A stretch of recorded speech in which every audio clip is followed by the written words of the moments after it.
You're listening to Empowering Testimonies of Faith with Coach Jeff Connors.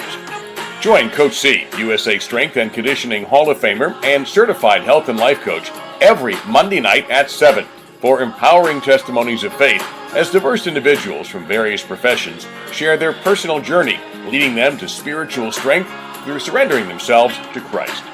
Coach Connors aspires to influence others to choose a healthy threefold lifestyle with spirituality as the powerful foundation. Now, here is Coach Connors.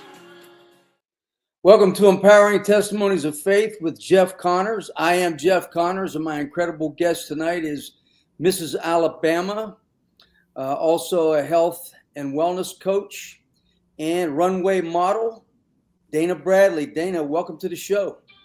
Hi, thank you for having me.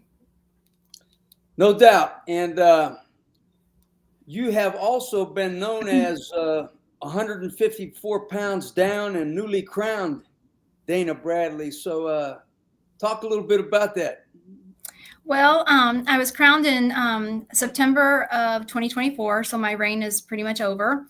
But I had entered a pageant. A photographer that I knew wanted me to. He said, you've had a remarkable journey. You've lost, lost a total of 157 pounds. And he said, I think you need to enter a pageant. And I said, me, enter a pageant? I'm old. I don't enter pageants. And he said, no, he said, I think you need to. He said, there's women all over making their mark. And I think this is time for you to make yours. So I went through a lot of extensive interviews and was crowned Mrs. Alabama International, where I took my platform for health and wellness. Just want to inspire people all over to get healthy. Now, this is a Christian podcast, so I have to tell you that my opinion of you is that you've had a profound spiritual awakening, and I don't know how you feel about that, but that's kind of what I see. And well, what do you think about that? Well, the journey is not just about weight loss. Yeah. And the journey to me was more than that. It was more emotional and spiritually. It takes place on the inside first before it can take place on the outside. And I say it's been a very soulful journey and one where God was with me every step of the way. And without him, I would never have made it through my journey. I gained a lot of spiritual growth through my journey into weight loss and wellness. That's awesome. Well, this is a time of the year when, everybody is making their New Year's resolution. So this is the perfect time to have you on the show, of course. And, because of your amazing transformation and the example that you set for other people. And, it's a great time to educate them in becoming the best version of themselves. And so what I'd like you to do maybe is take us back to your childhood experience and, kind of what you experienced coming through childhood. And I was just wondering, did you start to experience obesity as a child, or can you speak to that a little bit? I had a great childhood, and I grew up north. I'm from Chicago, and I lived there till I was 14. I was always overweight, pretty much from the third grade on, and it was just I was bullied in school a lot, and I kind of went to food as a way to kind of soothe my mood, and it just escalated from there. It carried on with me into my high school years, especially after my mother passed away when I was 14. I was severely depressed. I didn't know what I was going to do without her, because here I am, 14, lost my mom. She wasn't going to be there for the most important times of my life. And I fell into a lot of anxiety. I wasn't sleeping well. And I just pretty much started drinking heavily on Coca-Colas, and it carried on with me into my move to Kentucky with my dad and my brother. I just basically ate a whole lot, and I never really got a handle on myself and my health. I was destroying myself little at a time, and it was never getting any better. The depression just, led to me eating, and I had no way other than to cope with food. And it's a harsh reality, but there's a lot of people that eat when they're sad, eat when they're happy. It's just, there's food there, and we end up eating for all types of reasons. And mine was because of depression, and I never had any other issues other than just being overweight. And then it escalated as my mom died.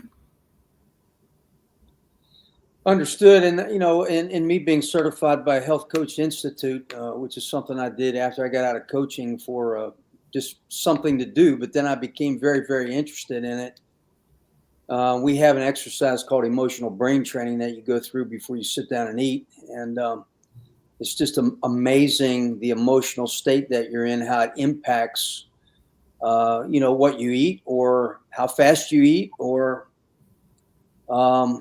basically eating habits. And we know that to progress, we have to have behavioral change, because that's the first thing that we need to do is change behavior to get results. But so what I'm hearing is that you had a journey somewhat with self-esteem, and Yes.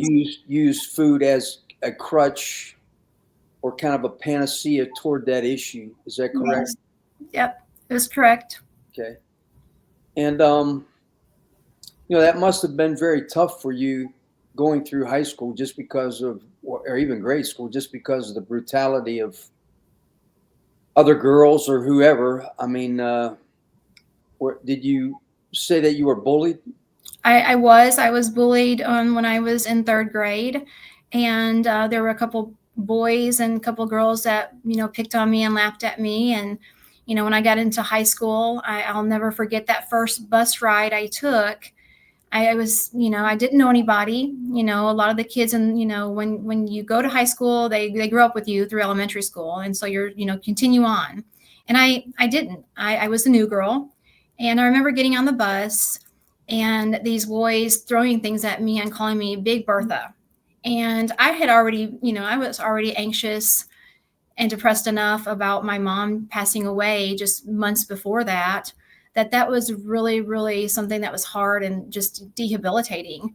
And I'll never forget, how those kids made me feel.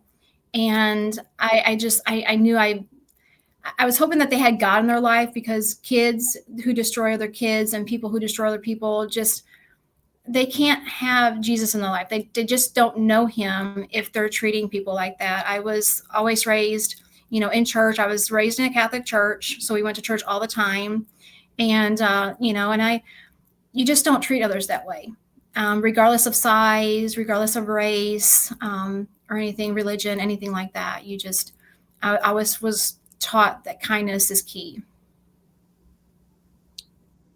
What is your perspective, 2025 now, regarding childhood obesity? Where do you think we are with that? What is your perspective? Society is very, very poor. We need to do better. Our state, Alabama, is the third state with the largest obesity rate. When you think about it, we have a fast food chain around every corner. Kids don't get enough in school to eat, and what they do is not very nutritious. So what happens? Parents go out after school and get their kids Burger King, Chick-fil-A, McDonald's. When I think of fast food, I think of fat food, because there's really nothing healthy with to-go choices. You would think that it would be better, but it's not. We're in the South, we're learned, to eat fried foods. You have the comfort foods, you have the sweet teas and all that. And we just have a high obesity rate here down South. And it's across society in general. But, we have to do better. People are getting health issues left and right. Diabetes is going up. It's all preventable, regardless, of course, there's genetics. You can't beat genetics, but we need to do a better job, because we're filling ourselves with sugar. unnecessary carbs. We're eating and consuming so many calories, and it starts at home. And the reason I love to health coach is because I can create a healthy lifestyle, not only for the parent that wants to lose weight, but I also bring it and integrate that into the lives of their family, because lifestyle change is where it's at. There's no quick fix. You have to fix it at home. And people are modeled by the behavior. If they see mom or dad doing this, they're going to go ahead and model that. And I just think we have to do better.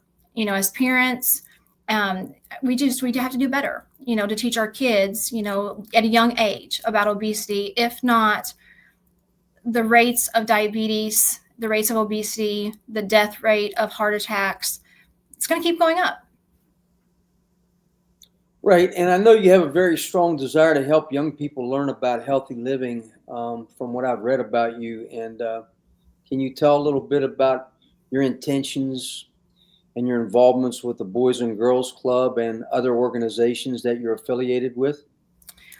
Boys and Girls Clubs I got affiliated with when I was crowned to bring the health and wellness into the community. What's really hard, and was really hard for me on that subject, was going to speak to underprivileged kids, especially young women between the ages of 9 and 15. Sometimes they don't have a choice on what they have to eat, regardless of what's in school, what's not in school. What I found out is there's so many kids that cannot eat healthy because their parents can't afford to feed them healthy. If we look at it and we go to certain grocery stores, a bag of donuts is cheaper than a bag of fruit. And there's a very big problem with that.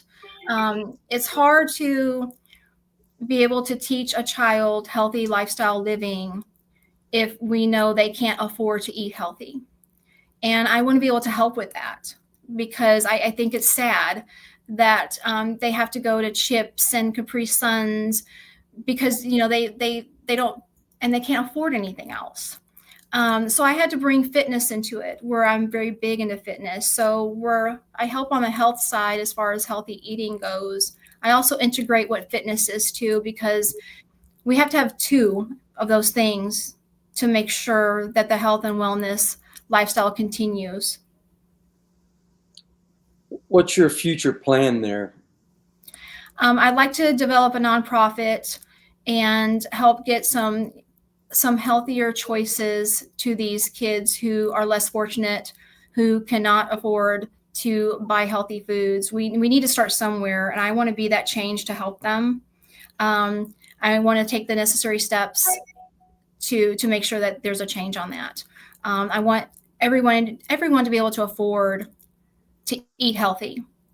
And I'm going to try to do everything I can to make sure that I can impact the lives of others. It may not be as many as I want to, but I want to be able to impact as many as I can. What's your advice to young boys and girls who are being bullied? Stay strong. Let the noise go right through you, and don't skip a beat. Don't let it deter you from your dreams. God loves us just the way we are, whether we're 190 pounds, 200 pounds, or whether we're 100 or 120 pounds. God created us, and he's never going to leave us. Ask for guidance. I always say, and I'll rephrase this back to when I first started my journey, I was having a hard time. My faith was very, very low at a point in my life when I lost my mom. I blamed God for taking her. And so I lost my faith for a good bit of time. And it wasn't until later on in life that I started regaining my faith and my trust back in the good Lord. And I told him, on my run one morning, if you can get me through this journey, I want to help as many others succeed, because you brought me here. God brings you to things, and he never leaves you. And I had one lady to tell me, who was a follower of mine, she said, God was not responsible for this transformation. And I corrected her, and I said, no, God was responsible for my transformation. He was with me every step of the way. I could feel him. I knew he was there. He was guiding me. And I knew he wasn't going to leave me. And he never did. You know, the life doesn't come with a manual, but it does come with the Bible. And I do like to read it. That's my manual for life, you know. Yes, ma'am. I wasn't, you know, always into the church scene. I'm not a Bible thumper, or, you know, what people call people that are, you know, very highly into religion. I have faith and I have hope, and God has given me that. And my mom instilled that in me when I was a very young child. She had a lot of faith and a lot of hope in the good Lord, and she knew that he would take care of her. And she brought all that to me, and I was able to experience it at a young age, and I am forever grateful for that. Some people just don't have God in their lives, and it's sad because, you know, I think they need to. I mean, he does so much behind the scenes, you know, that nobody will ever know. Well, of course, that's the whole purpose of my podcast, is to bring more people to Christ. So I appreciate it. What's your hope for further government action? You know, we've got this inauguration, and basically Robert Kennedy Jr., what he aspires to do. What's your hope there? Well, I hope he follows through with everything that he wants to do. There's so many things that we consume that are so unhealthy for us, and, you know, for, you know, prepackaged things, and, you know, I say if you can't read the ingredient on it, it's usually probably not good for you. I think that we're going to be in a better state, maybe not with this first year, but I think in many years to come, with more developments. I think that he will make a difference, small steps at a time. And though he may not satisfy the whole world, or our country, I do believe that there will be change coming. And I think it will be a beneficial. I think he has his mind in the right spot, his heart in the right spot, where he wants to go ahead and acknowledge we have a problem, and we need to go ahead and be a fixer of it. And those are just small steps at a time. And I think that he'll get it done. It's not a matter of overnight. It's, you know, we've had issues for such a long time. And I think now we have someone that can just dig in there and start getting it done with the support that he needs. Yeah, definitely. I think if we can make some progress with regard to processed foods and what's in those foods, and also the degree of sugar that's in foods, those two things could go a long way. What exactly do you feel channels people into a behavioral rut with regard to dietary practices, or what can you remember about your experience there? Well, you know, I remember having certain foods when you live up north. There's certain foods that are, you know, brought to you, you know, all kinds of good food back in the day. You know, I overate. And, you know, and like I said, you know, we have so much processed food, so many fast food chains. There's restaurants that don't always offer healthy options. When I talk to clients, each client usually has a different story, and they may be a binge eater. Well, I ask them, why do you binge eat? I don't know. I'm just bored, or I'm having issues at home, or I'm too busy. So, you know, I just grab whatever I can. And, you know, some days I'm just so tired. Some days I'm depressed. I hear all kinds of issues with clients that I coach. And I try to get them back to themselves, because I think we lose ourselves in the process of being a wife or being a mom. We lose ourselves in the process, and we don't always take care of ourselves, and it can leave us into the behavioral rut of not feeling good enough, and we tend to overeat, and we're just pretty much eating ourselves to death. Yeah, so looking at the nutritional part of your incredible transformation, you're losing 154 pounds. So, first of all, I would ask is, did you experience any issues with diabetes? Did you experience any issues with your heart when you were obese? And did you make drastic changes and become a vegetarian or vegan, or what enabled you to make such an incredible transformation with regard to nutrition? Um, what did you feel was really working for you and worked for you over a period of time with regard to, food consumption and food choices? Well, I was a type 2 diabetic. I had hypothyroidism. It was a very low number, but I still had hypothyroidism. I had high cholesterol over 400. I had high blood pressure where I had 2 mini strokes before I was 35. And thank God I was able to walk out of the hospital without any permanent issues.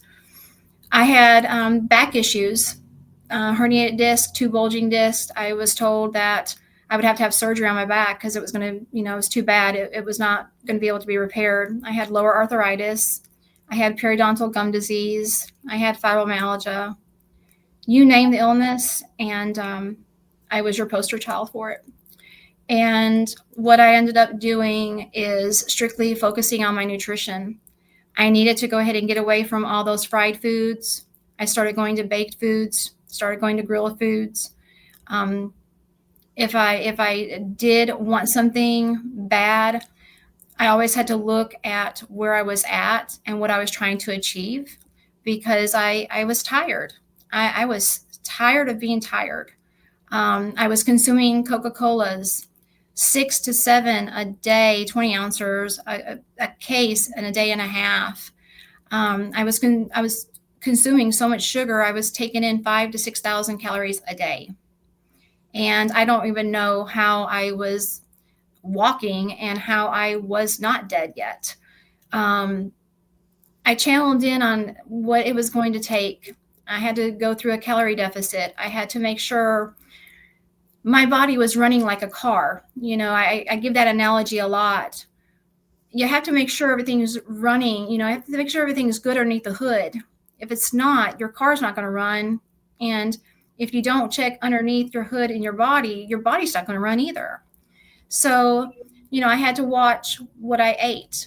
I had to be really diligent because I wanted to be healthy. I was tired of being obese. I was tired of having to take naps during the day. I just was not myself. I was tired of being depressed. I was tired of just existing and not living. It's not a good place for someone. So I began just channeling in on all the nutrients I could, researching everything, what kind of greens, what kind of protein I needed, and how much I needed. I integrated that in my plan. I started tracking my food. I learned that I needed to know what was going on my fork so that I can go ahead and progress in a healthier lifestyle. People don't know what they consume. You put so much on your fork and you think it's good for you, but it's not. So I had to really channel in. After I lost about my first 60 to 70 pounds, I started channeling in on my macros, which were my fats and my proteins and my carbs. I channeled in real good with my fitness. I was not a fitness person. I had to actually get up and do workouts, which to me, the first couple of workouts, I was crying because I couldn't do them. I was giving up on myself, but I went ahead and did them anyway. I'm glad I did, because I wouldn't be where I am today if I did not stay consistent and develop a habit and create a routine for myself. So, I was not vegan. I didn't go paleo. I didn't do the carnivore. I just basically tracked my food. I needed to know what I was eating. You can eat in moderation all you want, but if you don't learn what to eat and how to fuel your body and what your body does well on, well, then it's just another what I call diet. And I didn't want to be on a diet. I wanted a complete lifestyle change. And that's what I was able to provide for myself. Yeah, so if you study this, you can see that many people experience self-sabotage about week 5 into their New Year's resolution, for instance. So what sustained you, and how long did this process take for you to lose 154 pounds? Right at 2 years, and I've kept it off for 3. I always had to know my why. Knowing my why was easier to stay on plan. My kids were my why. I wanted to be around for my kids, unlike my mom was for me. So, you have to know your why to find your way. And I always tell people it's going to get hard. There's going to be days when you don't want to do it. And then you have to sit to yourself and think, why am I doing this? What do I want from this? And how am I going to feel when I get there? And those were the 3 things in my mind that I constantly had running. I don't believe in resolutions. I believe in daily solutions. And every day you have a choice to make. Every day I was doing something that I knew I needed to do to maintain a healthy lifestyle and get where I wanted to be. And that's why I was able to lose 157 pounds. I didn't give up on myself. I knew my why, and I just kept going. Resolutions replaced by daily solutions. Let me write that down. I love that. So that's awesome. And I want to kind of get into the spiritual battle, because I'm a person who believes that we have a spiritual battle pretty much every day.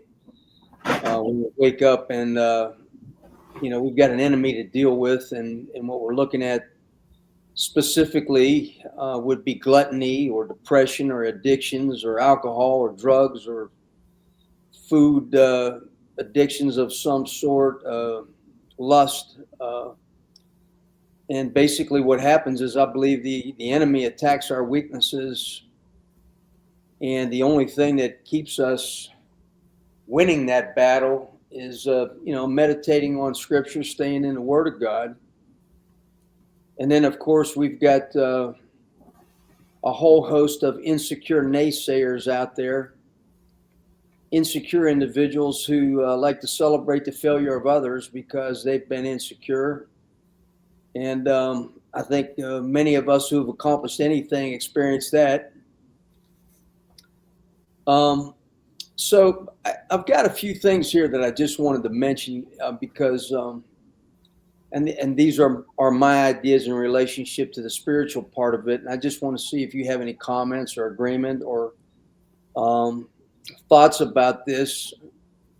Because when I learned of your story and read about you, these were some of the things that I thought about that might apply to you, and something that you could expound upon. The first thing is that true transformation begins in the mind, and it goes to Romans 12:2. Be not conformed to this world, but be transformed by the renewing of your mind, that ye may prove what is good and acceptable and perfect will of God. So I am a person who believes that true transformation has to begin in the mind. And do you have anything to say about that? Well, it does. It's the mindset. You have to have that mindset, and that positive mindset to go forward. Just like I tell my clients, if you're not ready to get there and it's not in your mind to get there, well then you're not ready for the journey. You have to be ready, and it does start. It starts right here, and yet you learn as you go through the journey how strong you are. There were a lot of times that I felt I was breaking, and I just had to get back in that positive mindset, and ask God. I've always asked Him to just stay with me, never leave me. I know you're not going to, but just stay with me. Like I said, the journey is not just about weight loss. Yes, I lost 157 pounds, but it's what I gained in the process of losing 157 pounds. you have to work on yourself mentally and spiritually. And it was a journey of all three things. Well, another thing is I really believe in the awesome power of the Holy Spirit. And I think what happens is with that, you set aside doubt, fear, and insecurity, and that is replaced by truth that you're loved, chosen, strengthened, and created with a special purpose. And, have you felt through this that you've discovered a special purpose? Yes. When I went to the doctor in March of 2020, and he pretty much laid it out for me and said, Dana, you can leave your kids without a mom. And to me, that was like throwing water in my face and waking me up. And, I knew it. I knew at that time that I had to do something. And I had to get healthy. And I had to know why I was getting healthy. Going through life without a mom is so hard. And blaming God for something is not great. You find your faith in the journey. You find your hope in the journey. You learn so much through what you go through. I've had a lot of obstacles to come my way. And there were a lot of times I just wanted to put my head down, crawl underneath a rock, and just give up. But there was always that part of my mind that I had to do this. God was with me. God brought me to all of this, brought me through every stage of my life, my mom's passing, my dad's passing, my obesity, all my health problems. But I knew that he was going to get me through them. And I wasn't going to let Satan break in my back door and come get something that's valuable. And that was my life. Right. Awesome. Well, another thing that I'd mention is Christ calls you to a renewal that starts in the heart. And I just want to say that because you seem like you have such a strong and kind heart. And it's very easy to recognize with you. In what I've read about you in the short time that we've been discussing this. So I just want to compliment you there, if you don't mind. Thank you. And also when your mind is completely aligned with God, and this is something else that I feel like I notice about you, anxiety is replaced with peace, fear is replaced with confidence, and insecurity is replaced with the realization that you're fully accepted and loved. And do you feel that way at this point? I love myself because I gave myself a chance. People say self-love is so selfish, and it's not, because so many times we pour from an empty cup and then we have nothing left. And I had to find ways to fill my cup back up so that I could be there for the people that I love and be there for those I coach. Going into the journey, fear is a reaction, and courage is a decision. And I feel I'm a pretty brave person to have come through everything I've come through in my journey. People think the journey is it's great. You're going to lose weight and it's going to be awesome. But it's not. The journey itself with weight loss is not the hardest part. It's the part that comes after, when you've lost all the weight. That's when Satan starts wanting to test you and bring out the worst in others. And I will always tell people, just know that there's hope, that there's faith, that you can get through it, because I feel that God is using me to help other people change their lives. He wakes me up with a purpose every morning, and I'm so thankful for it. You know, we have a lot to complain about in life, a lot to take, lots of the things we take for granted. And the one thing I won't take for granted is God sparing me and renewing me and giving me a new lease on life. Sometimes we don't feel we always deserve it, but I'm glad I'm here being able to share my journey so I can help many others walk theirs. I didn't walk alone. I may have walked alone in my household with people that, I was closest with, but God was with me.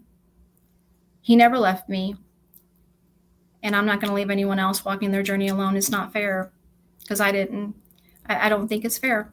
I think everyone needs to have a cheerleader, and God was rooting for me. My parents, who are my angels, were always rooting for me, and I'm going to be rooting for everybody else. Everybody has a purpose. Everyone. Was there one person who was like a mentor or somebody that kind of jerked the knot in your life, and where you decided to make a change, or can you think of anybody there? Not really. During COVID times, everything was just so wonky and so crazy, and it was just pretty much the doctor just saying that I was going to leave my kids without a mom. Yeah. That kind of lit the fire inside me, and it kept burning, and it's still burning, because I'm still reaching for my goals. I'm still going after everything that I want to achieve. And, I always tell people, if you can find a support system, you can find that person that's going to jerk that knot in you, that's awesome. But sometimes you have to find it within yourself.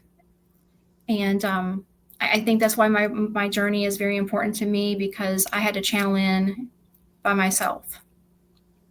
And that's pretty much what I did. I mean, there wasn't anybody else to yank my chain and make me do it.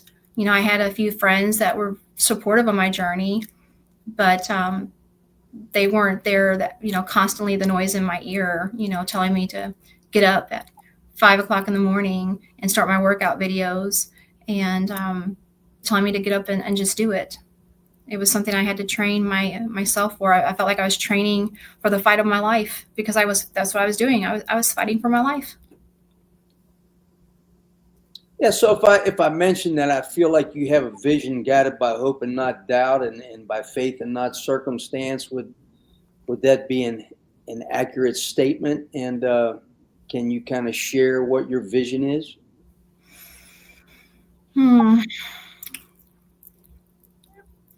My vision is to keep moving forward and keep trusting God in all that He brings me to. I faced a lot of obstacles and struggles, and I emphasize that a lot, because people are going to have them, and that's when our faith runs low, and sometimes we don't always have the hope. But I think in actuality, God makes us strong, and He gives us a vision, and He gives us a purpose. And my purpose is to carry my passion for helping others and carrying out His word, because I will always go back to that one follower that said that God was not responsible for making me transform. He didn't make you look the way you did. He may not be responsible for making me look the way I do now. But if He wasn't in my ear, if He wasn't there for me to reach out to on my runs, on my exercise when I was falling short, then I would never be where I am today. I would still be 284 pounds or probably dead. Yeah. Well, I mean, reading your story and so forth, and looking at your before and after pictures, which I've seen several of them that are extremely impressive, kind of sent me to Exodus 34:29 when Moses came. It basically had a radiant face all of a sudden, so there was a certain light about him, and so that's kind of what came to mind when I look at your after pictures is a radiance and a light. And I know that we talked a little bit about what you deal with, even with particularly with the successes that you wouldn't expect to, but there I would say that those trapped in darkness react to your light, and they may have preferred the old version of you because that was the one they could control. Have you had any of those experiences? Absolutely. You think people are going to be happy for you when you make such a great life change. To me, my weight loss was never about vanity. My weight loss was basically so I could live. I was tired of being unhealthy. I wanted to be a vibrant mom. I was a present mom, but I actually wasn't in the moment kind of mom. I was just living day to day by motion. I've had several haters. Online, they've bashed me. The community where I was, the running community, when I would post, they would bash me. People closest to me were not comfortable with me changing my lifestyle and looking different. It's a very hard road to travel because there's so many people that are so miserable, so insecure with themselves that they have to feel they have to bring others down. And I will always show them kindness. I will always give them grace, though they may not deserve it, because God has made me a better person. I could retaliate. I could do this or that and be a negative person, but I'm not, because you can't live a joyful life and find joy in your journey if you feel like you're defeated. And though many times I say, Satan was there, all the haters and naysayers are Satan's warriors coming out to get me. But then I had several of God's warriors come to bat for me. And I take what they say to me, words of encouragement, and I run with those. I learn to block the negative out. And I hope that one day that people will see why I went through my journey and know that it wasn't right to do what they've done or say what they've said. But God's forgiving. I'm forgiving. And I'm just going to keep pursuing my passion for helping others. And if people get in my way, well, you know what? I'm just going to have to walk over them. Yeah. Because that's the way I live my life now. I'm not a negative person. What was meant to destroy me actually built me and made me stronger. Again, fear is a reaction and courage is a decision. And I chose to not have any fear. I can't live my life that way. And I don't think God would want me to live my life that way either. Yeah, amen, and congratulations. And the other thing I might say is the more you surrender to God's work in you, the more your soul reflects His glory. So, I encourage you to keep on keeping on. The other thing that I would mention before we go to something else here is with regard to Scripture is Galatians 5:22-23. And this is something that I always kind of refer to my wife because I think she possesses these fruits of the Spirit, love, joy, peace, gentleness, kindness, patience, goodness, faithfulness, and maybe the most important, self-control. And, again, that's something that I would, I'm kind of categorizing you there as well. So congratulations for that as well. Thank you.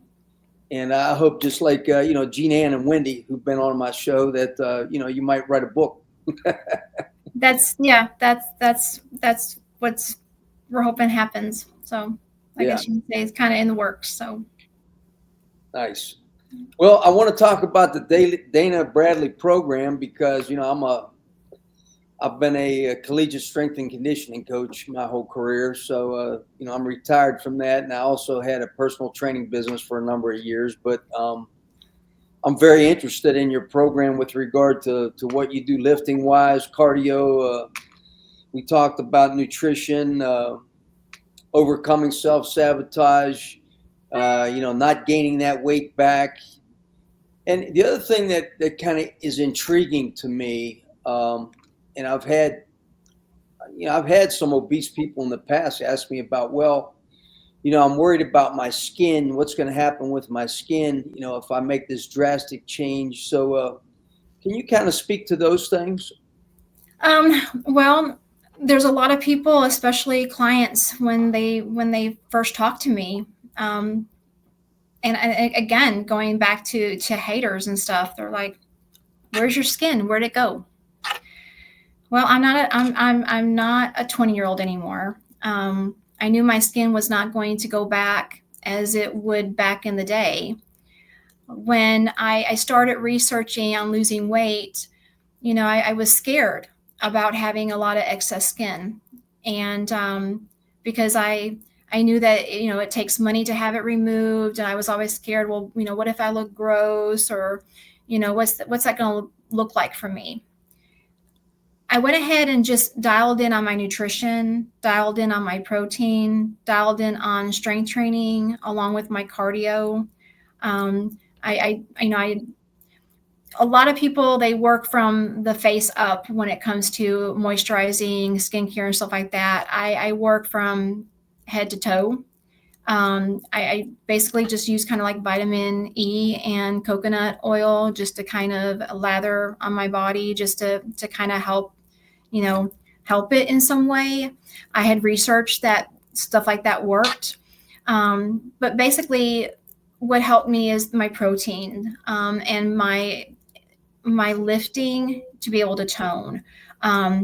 You have to do that as you're losing weight, because if you don't, you're left with a lot of extra skin. I do have some, not very visible to the eye, which is what's crazy, because I see a lot of people lose half or a full person, and there's so much there. And it's kind of like, okay, like, where is it? What did they do or did they not do? All I know is I did my own regimen. I went ahead and tried to take care of myself in every way I could. I hydrated well, really went lower on my sugar, watched my carbs, did more for myself by looking and just researching things. I'm a very big person into research. I like to find out new ways of doing things. I like to know what works, what doesn't work. A lot of times extra skin and stuff can't be avoided. Sometimes, it's inevitable. But I've seen lots of transformations where there is extra skin and there's less toning. And I've seen transformations where there's little and muscle. And I knew that I had to create a routine for myself so that I wouldn't become a flabby fat. I wanted to maintain the muscle, I had. Everyone has muscle, but once we lose it, it's that much harder to get it back. So I had to just dial in on everything that I was going to do going forward. Running 6 miles a day, picking certain areas on my body to work on. We can't, as you being a trainer, that we can't spot reduce. We can just do total body workouts. Right. But I had to be really diligent about my journey, because I didn't want to be left with extra skin, a ton of it. I have 2 kids that are in college. To me, funding them for college and making sure that they pursue and have successful careers was more important than me having surgeries. If I could do it without it, well, you know what? That's what I was going to do. So people have a lot of things to say about things they don't know, but it can be done. You just have to work on it and chime into your own routine. How many days do you lift? Do you do like total body 3 days a week? Do you do something every day? I have a rest day on Wednesday when I don't lift usually, and on Sunday I pick a body part of my choice. But I have a strict regimen where on Mondays I'm doing my arms, my chest, and my shoulders, and then Tuesday I do my legs, my abs, and my back. Wednesday, like I said, is my rest day, and I do 6 miles. Thursdays my chest, abs, and back again, and then Friday's my legs, back, and arms, and Saturday is rest with 6 miles. And the majority of the time I run 6 miles. Sometimes I run more. It just kind of depends on what my timing's like, what my body feels like. I always listen to my body. I try not to push it because I don't want to set back. And right now with this weather, I'm pretty much running on the treadmill, which I'm not a big fan of, but you know what, I get it in. Right. I think being able to do an incline on a treadmill really does wonders for the legs. I feel like it's a new workout for me sometimes when I'm able to get that incline. I do wall Pilates sometimes. I kind of switch it up because when I first started my weight loss journey, I wasn't a runner. I could barely walk from point A to point B. I almost failed PE because I couldn't run the mile, couldn't really walk the mile. So I went ahead and did YouTube videos. And I did YouTube videos every single morning for 25 to 30 minutes. And then I started walking when the weather started getting nicer. And then I started doing a little bit more. And then I got to where I started lifting. I've never been in a gym. I haven't been in a gym since I was 18 years old. I like to be able to do things in my own home, on my own time management. I have my resistance bands. I have my kettlebells, my dumbbells. I don't have a lot of heavy equipment. I don't need it. I just do a good couple sets with some good reps till I can barely do it. And I know my body's feeling it. Yeah, I'm right there with you. I'm big on kettlebells, and I like to do bleacher workouts. That's one thing I do. I take my kettlebells to the bleachers in the summertime, and I do kettlebell workouts there. So yeah, I'd love to share some routines with you. They're fun. They're fun. So. Yeah, you just a couple kettlebells in the closet doesn't take up much space. No, and you need about 4 feet by 4 feet, and you can get a lot done. It's incredible. Right. And they're not expensive either. Right. So, yeah. And it'll get your heart rate up if you do it right. Right. Well, I could talk a lot about that, but let's talk a little bit about your children. Can you tell me a little bit about them? I have a son who's 20, and I have a daughter who's 18. They're both taking business in college and doing quite well. My daughter's always been tiny. She's 5'1" and like 98 pounds. And my son is 5'8" and about 170. He works out and he meal preps, and he was born without a growth hormone. So for a while there, while he was in high school, he had to take growth hormone shots. And he realized real quick after he got off of those, when his growth plates closed, that he had to watch what he ate because he couldn't eat what he wanted anymore. So he was really diligent into meal prepping and meal planning. Both my kids eat fairly healthy. So I can say that I brought that lifestyle to them in a good way. My son is very quiet. My daughter is very outgoing. So they're pretty different in some ways, but they've never seen a thin mom before. So it's been hard for them as far as an adjustment for my weight loss because I've always been a heavy mom. I always had short hair. I wore very little makeup. As I said, I was always present, always was there in school for them.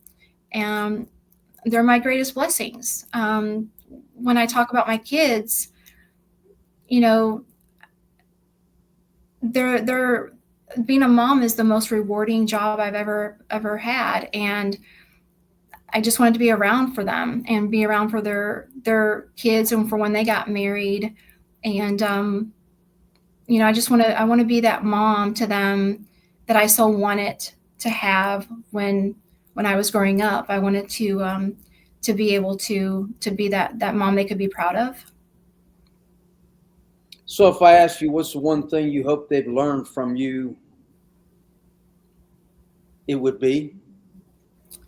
Despite everything that comes at you in life, never give up. Never stop believing in yourself and never stop believing in God, because He exists and you exist because He is. He's there. Well, Dana, I really want to thank you in finishing, putting the icing on the cake on my series on empowered women. And I've had about 5 or 6 of them in a row. And I'm certainly learning a lot, because before that, I had nobody on my podcast except people that I coached or other coaches. And it's been a real joy to have people on who are not in a sweaty T-shirt and ball cap. So that's at 4 a.m. That's at 4 a.m. for me. So that's my workout. I get up early, so not in a ball cap, but I'm pretty sweaty about 4:30, 5 o'clock a.m. Well, thanks again, and I'm certainly going to be following you. And I'm not sure how you get into the pageant world or the runway world, but was that how did you start to do that? Well, as you know, I had a photographer friend that thought I should, you know, try out for a pageant. He watched my journey and he said, I think it's time. He said, you know, you can do this. He's like, you know, I think you need a pageant. I think you could win a pageant. And so he was a photographer for many pageant women and girls, and a great photographer. And so I went ahead and went for it. And then when I got Mrs. Alabama International, I ended up having to find some sponsors for dresses, because I had never been in a formal store. I hadn't probably had a formal on since I went to my prom in high school. So everything had changed. So I found a local shop and a woman who was wonderful about sponsoring me some dresses. You know, she was very encouraging, very uplifting, and I was so grateful. And she pretty much showed me a pair of these shoes by this designer, and I took a picture and I posted them and tagged the designer in them. And before you knew it, I was walking the runway. And now I have 3 designers I walk for. I will be walking for 2 designers at New York Fashion Week. The week of my birthday, actually, I'll be turning 48, and I will be in New York City on my birthday. And yeah, I wanted to be healthy in the best shape of my life by the time I was 50 years old. And so I think that's going to be a pretty much a continuation of what the next couple of years is going to look like. And then I'll be modeling in Paris in March, which I'm really excited about. I got my passport back in November of 2023. I didn't know where I was going, but for some reason, God said, go get that passport. So I went and got it. And lo and behold, I get to put a stamp in it really, really soon. So I'm happy about that. Yeah, that's really awesome. And, Jean Ann, I think she won like Mrs. DC and at age 55. So I met her while at Fashion Week, and I think it's wonderful to have a system of women that lift each other up, that build each other up, that encourage, and that are cheerleaders for each other. There's so many women that are in competition with each other. It's crazy. Yeah. And it's so great when you find women that are like-minded, that want to achieve goals, that are happy for their friends and happy when others do. Yeah, and you can tell women of God. and you can tell who your sisters are in Christ when you come upon them. No doubt. Well, thanks again for coming on. I'm certainly going to be following your career, and all glory and honor and respect to our Lord Jesus Christ. And hopefully, maybe we can come on at another time and talk about what you've done, over the past, maybe, see what you do this year. I would love that. Again, I appreciate you having me on the podcast. I enjoyed it, and I would love to come back. Okay, take care. All right, thank you. Okay, thanks. Bye. Join Coach C, USA Strength and Conditioning Hall of Famer and certified health and life coach every Monday night at 7 for empowering testimonies of faith as diverse individuals from various professions share their personal journey, leading them to spiritual strength through surrendering themselves to Christ. Coach Connors aspires to influence others to choose a healthy threefold lifestyle with spirituality as the powerful foundation.